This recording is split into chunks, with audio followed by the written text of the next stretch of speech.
So today we will discuss a tuned collector oscillator. To make a tuned collector oscillator, this is the circuit diagram of a tuned collector oscillator.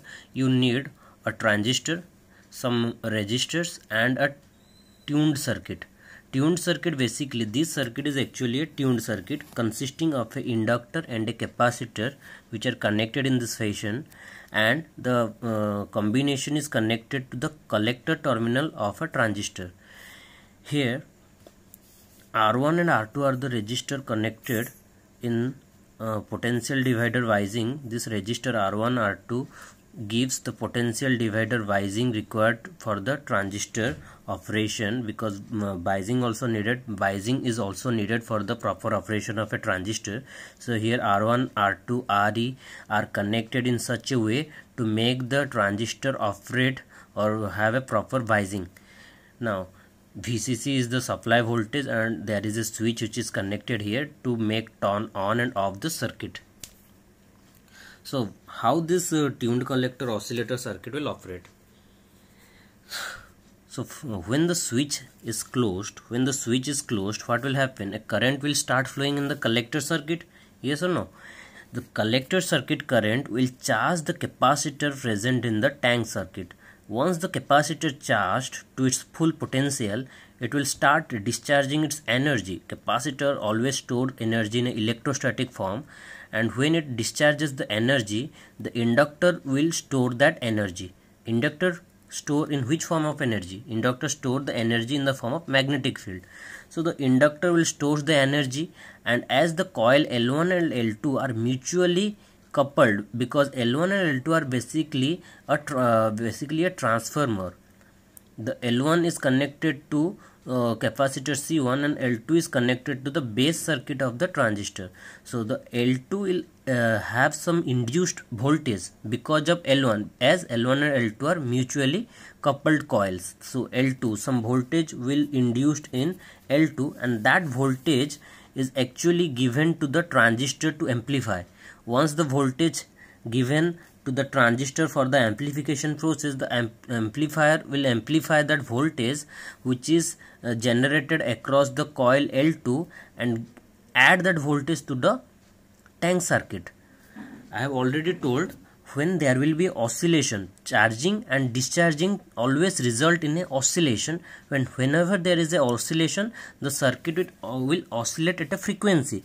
Now what frequency the circuit will oscillate? It will depend upon the value of capacitor C1 and L1.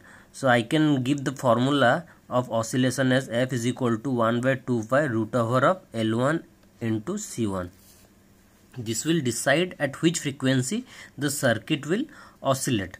Now once the circuit will start oscillate, what will happen? The circuit will oscillate, and the coil L2 will induce a voltage. That voltage is given to the transistor to amplify. The oscillatory circuit is obvious that the oscillation result in a continuous loss of energy.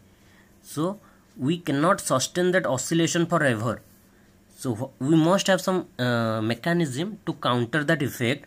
Our oscillation should be a undamped oscillation, a continuous oscillation. So how we can do that? The slight deviation of energy must be supplied from the outside. So what we have done, that voltage induced in the coil L2 is amplified by the help of a transistor and given to the tank circuit. Just that amount of voltage is added to the tank circuit which is lost due to the oscillation. In this way we can maintain a continuous undamped oscillation. Now I have already told that in an oscillator you need a total 360-degree phase shift. So here the transistor will provide 180-degree of phase shift and the tank circuit will provide 180-degree of phase shift. So the total phase shift will result 360-degree. This much is the very important part of the tuned collector oscillator. R1, R2, RE, these are the resistors used to bias for the proper biasing of the transistor.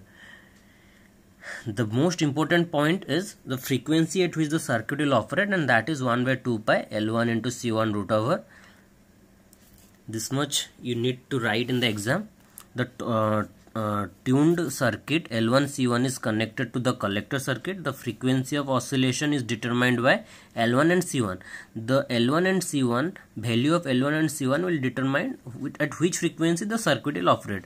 The feedback coil L2, the L2 is actually the feedback coil. L2 is actually the feedback coil, which voltage is actually we are giving as input to the transistor for the amplification purpose.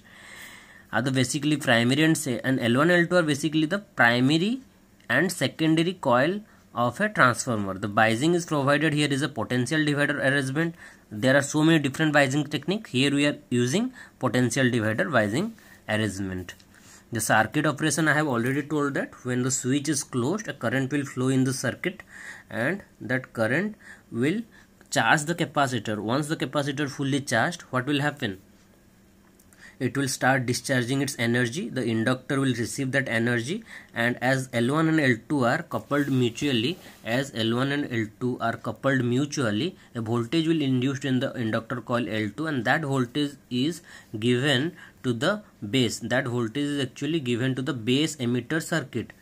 This voltage, this point and this point across, the voltage developed across these 2 points is actually voltage across base and emitter, which is given as input to the transistor to amplify.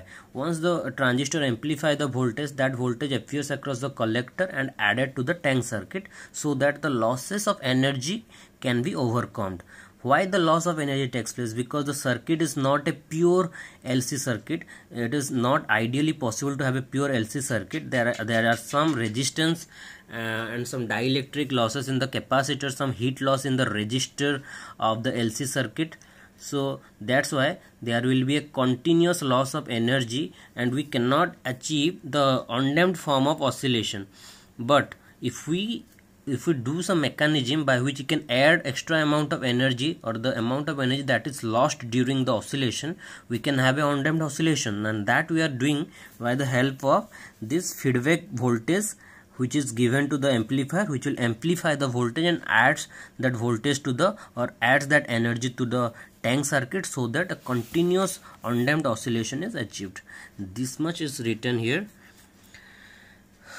Easy question. If question is asked in the examination, 10 mark question, 10 out of 10 is a sure. Thank you.